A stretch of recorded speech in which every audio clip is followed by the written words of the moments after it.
for some of us, beginning with Ishvara is important.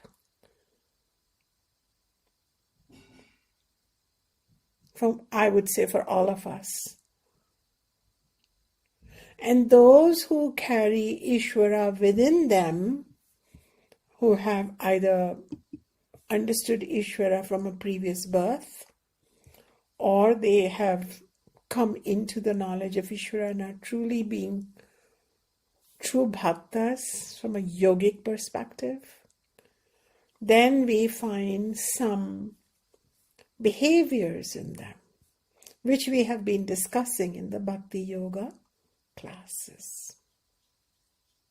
For example, we looked at verse 16 of chapter 12, just the last session, in which we understood why a bhakta, a true yogi, can be indifferent, a little bit indifferent. And we explained that indifference doesn't mean rude or arrogant, but if you understand that this samsaric reality is exactly what it is meant to be, a mess, then you're not going to be crying over spilled milk every time. You're going to turn towards the nectar of divine truth, of self and God more and more. That is how you will be more indifferent to worldly gain or losses. Yes, you're human, and hey, you lose a game of cards, it bothers you, then this is the virtual game of samsara, life. It's going to bother you, but it won't bother you. I mean, the words I have to use is that they're interesting, but they don't bother you beyond a point. You make some change in the way you interact with the virtual reality. But bother you, consume you, grab you, grasp you, disappoint you, disturb you, make you physically sick, mentally sick, emotionally sick, violently sick? No. Similarly, whatever you do while you're in this reality, you do it from a skilled perspective, because you know that a lot of people are caught up in here, and you start helping. And yet you are personally a little less troubled, a little less grasping and selfish. So it makes sense once we understand Ishvara from a knowledge perspective. This is why I want to tell you that not all bhakti teachings are bhakti teachings of bhakti yoga. Bhakti yoga will always have an element of jnana, always have an element of non-duality. Any bhakti teachings which creates a we versus them, then it's more like then it has become a group, right? But when you start experiencing compassion for those who are lost in that virtual samsaric dream, then you are more and more of a bhakta. So now let's look at verse 17. Again, Bhagavan is another term for Ishvara, and we always say Bhagavan spoke. Bhagavan uvacha yena hṛiṣhyati na dveṣhṭi na śhochati na kāṅkṣhati śhubhāśhubha-parityāgī bhaktimān priyaḥ. So once again, those who are true bhaktas, and true bhaktas always have bhakti, devotional love, and jnana, knowledge of the non-dual self together. They, in samsara, it is so great for what many of us are going through in our lives, that when they understand the nature of reality, the transactional reality, the samsara, and they understand that they are Atma, then, and they are connected with Paramatma, the Supreme Atma, then they don't get overly happy, hṛiṣhyati, nor they do get too much in despair. And this is our work. What is our yogic work? What is our practice? You know how in a yoga class they say, now stretch your right arm, then pull your left leg out, then turn your toe, right? That's an instruction of physical yoga. But the instruction in Bhakti Yoga is when you find your mind getting overly happy or overly in despairing, bring it back to Om, bring it back to Paramatma. Oh Ishvara, as you will. You want it to, the moment you make it about Ishvara, your ego won't make a mountain out of a molehill, nor will it become overly excited and full of itself when things are going its way. Because then the overly happy ego and an overly depressed ego is when we lose ourselves to samsara. So they stay in the center. Now this verse makes total sense. Bhagavan is describing what happens to us when that happens. So they do not despair with worldly sorrow to the extreme end. Yes, they observe, they are not mechanical, but they are in state of balance, in middle. They come back. Coming back is like a tool back to Ishvara. Then, na śhochati na kāṅkṣhati, they neither lament all the time for their losses, and nor do they hanker for things that they could not get. Why?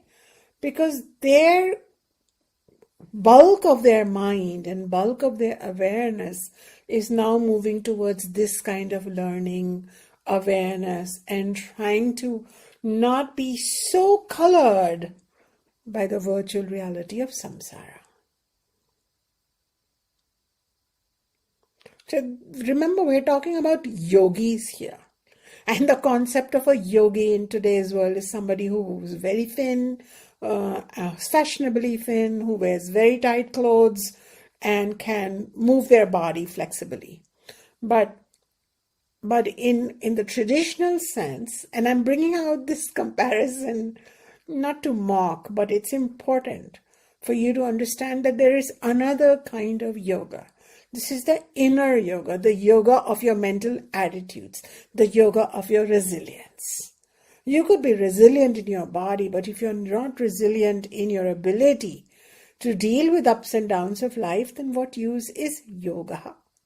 As a result, these persons, so then the last line he says, same priyaḥ. These are my favorites. These are the real yogis.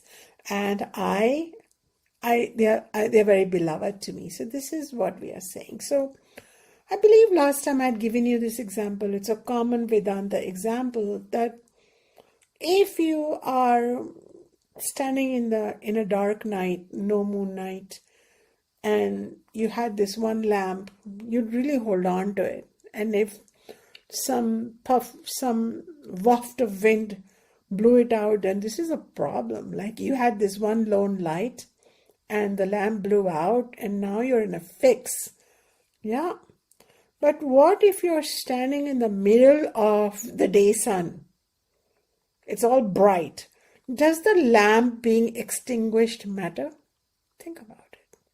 So, when you stand in the knowledge of Ishvara, in the devotion of Ishvara, in the love of Ishvara, in a satsang where you're doing sadhana, when you are in this kind of an environment, then darkness will not be over-consuming for you because you have other kind of light that is supporting you. Now, I read some of your shares on our community forum before coming to this class tonight, and I read how previously when you didn't have this knowledge, you may have coped differently with difficulties, but you're coping differently now because you have this knowledge. So this knowledge is compared to the midday sun. Bright, no compromise lighting. Would you agree? Would you show me your hands in a dancing gesture again to show me if you're standing in this unique divine light. There you go. Thank you. Yes, beautiful. So this light is the additional light that is coming into your life. And this is why. This is not that Bhagavad Gita and Ishvara, Bhagavan is just claiming random things and some ridiculous expectations of you to be a zombie. But really, from a perspective, then you realize that, okay, these things happen. And you're okay. You're okay. All right. That is why you do not turn into a lamenting person or a person who's always hankering for the next thing. Yeah. So this is what this verse was telling us. Now let us move on to the verse 18 and 19, which comes together. Okay. Bhagavan uvacha samaḥ śhatrau ca mitre ca tathā mānāpamānayoḥ śhītoṣhṇa-sukha-duḥkheṣu saṅga-vivarjitaḥ. This is verse 18. And then verse 19. tulya-nindā-stutir maunī santuṣhṭo yena kenachit aniketaḥ sthira-matir bhaktimān priyo naraḥ. So what is this verse 18 and 19 saying? They're packed with stuff in it. We're going to go one by one. So the first thing is samaḥ śhatrau ca mitre ca. Shatru means enemy and mitra means friend. And samaḥ means somewhat same in your behavior. So the bhaktas,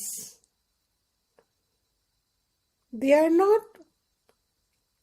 understand, they're not stupid. They understand who is friendly and benign and who is inimical. They understand, but their own behaviors, their own thoughts, their own feelings are not completely swayed by sentiments of enmity and friendship. Why? Because samsaric virtual reality thrives on opposites, on stark contrast, good, bad, I like, I don't like. This is good, this is bad. This is lovely, this is ugly. This is birth, this is death. This is beauty, this is ugly. This is how, the more we live in that sentiment, the more samsara strengthens for us. We're in the game, right? We got skin in the game. But when you start living from an Ishvaric, Atmic perspective, then even if somebody is an enemy and continues to remain an enemy for you, in your contemplation you start saying, well, if this is Ishvara's order, and not a leaf can move without Ishvara, that divine intelligence's will, which is managing billions of galaxies, so it couldn't be stupid to bring this inimical person in my life. And if I look back, then this inimical person has been the reason for me to find a teacher, read a good book, meditate, change, and also to learn something about how not to be like that. And what pain is, to learn about pain, to learn about suffering, so that my heart has become pure with those tears. So then what happens is you see a negative charge and a positive charge. Just like you see a negative and a positive for a battery to happen. But you don't lament. You know that a positive is there, so a negative is needed for a current to happen. You understand that. We are all physicists enough to understand it. We don't cry, scream, write a letter to the editor, and we don't gossip about it. We're like, yeah, this is needed. In the same way, we start separating a little bit from negative and positive people.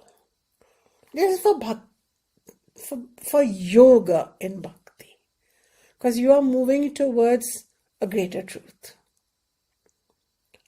And so it becomes less dramatic, you can say. That is for sure. So this is how it happens. The next term is mānāpamāna. They are balanced. Mana means honor and apamana means dishonor. Now sometimes, even though you think you deserve honor in public life, in groups of people, in family members, among friend circle, you get dishonored. I mean, when we have the whole Mahabharata story, when the worthy 5 Prince Pandavas were thrown out of their own kingdom, out of the hearts of their own family members, and then they said, okay, don't give us the kingdom, give us 5 villages and we'll go away in peace. And they were not given 5 villages. So you experience that. You experience this honor and dishonor. Now you may question if you know Mahabharata story, but then Krishna taught Pandavas to fight. But this is different. Krishna didn't ask those 5 princes to fight for their ego. Krishna taught this to the prince to say, look, be equipoised. Do not be led by honor and dishonor. Oh, you said this to me, now I will fight with you. No, it was not about that. He asked Arjuna to do his duty, and that is different. Because in duty, you are working for the larger reason. If duty demands you to be angry, if duty demands you as a judge to give somebody a harsh judgment, or duty demands you to quarantine your child because they've been abusing their privileges, as a parental duty. But if you're doing it from ego, then you are in samsara. And whenever you act from samsara, samsara acts back on you down the road. It caught you and it will catch you. And that's the law of karma. But it only works in the samsaric reality.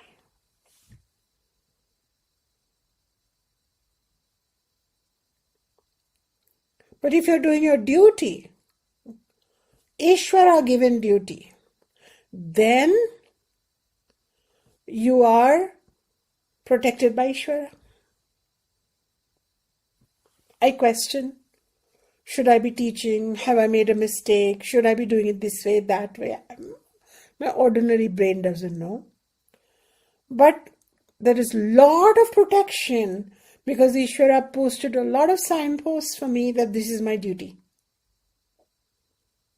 This is my duty to teach.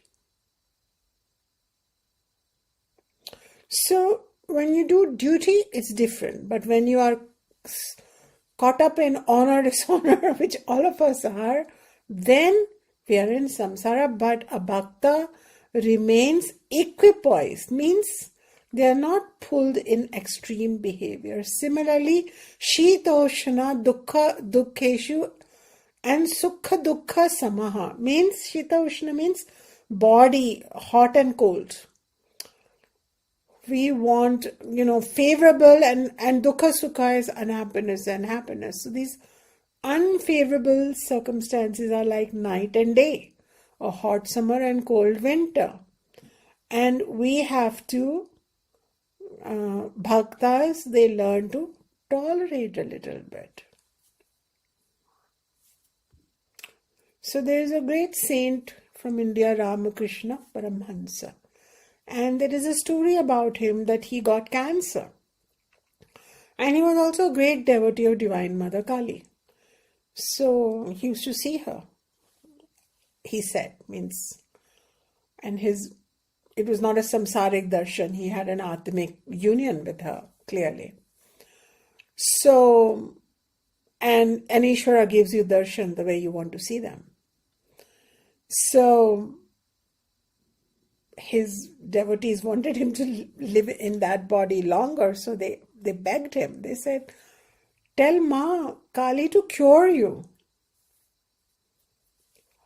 And he says, and he had throat cancer and it had pus and all those things were there. And he says, one day, he said, keep quiet. But then one day he said to his devotee, he said, look, my mind, my heart, my mind and heart are in a total love with Ma Kali. I'm in this sheer devotional, love is bhakti, love. I have complete love for her. When she shows up, I just go crazy with love. I become like her baby. And you want me to go and talk to her about this dirty cancer, to fix this? Whatever she wills can happen. So even this cancerous situation was like, okay, Ramakrishna brought Ishwar into it.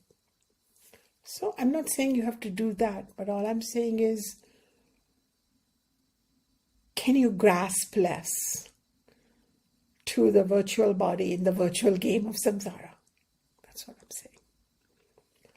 Then the next term is saṅga-vivarjitaḥ. Saṅga is usually used in a good sense in a Vedic, we call our community. Saṅga means community. And generally when we say saṅga, it means positive.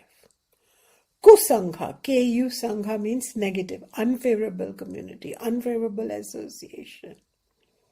And a really optimum saṅga is satsanga. Okay, got it?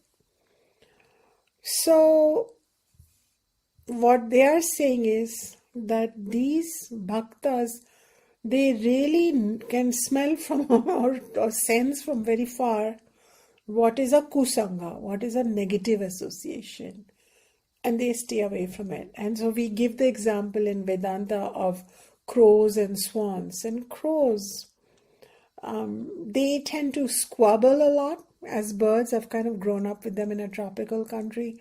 They squabble, they are loud, and wherever there is a trash can spillover, you'll find them there. They love eating trash. Whereas swans, they will not eat garbage. They are majestic birds. They will fly miles and miles till they find a serene lake. And then they will settle down into it and look for very refined food. They say that they look for very, very most judicious, discerning consumers of the universe. That is why great sages are also known as Hamsa. So we have Paramhamsa Yogananda. Hamsa means swan. So it's a title students give to their teacher if they feel the teacher is like that. Hamsa. It's one of the titles.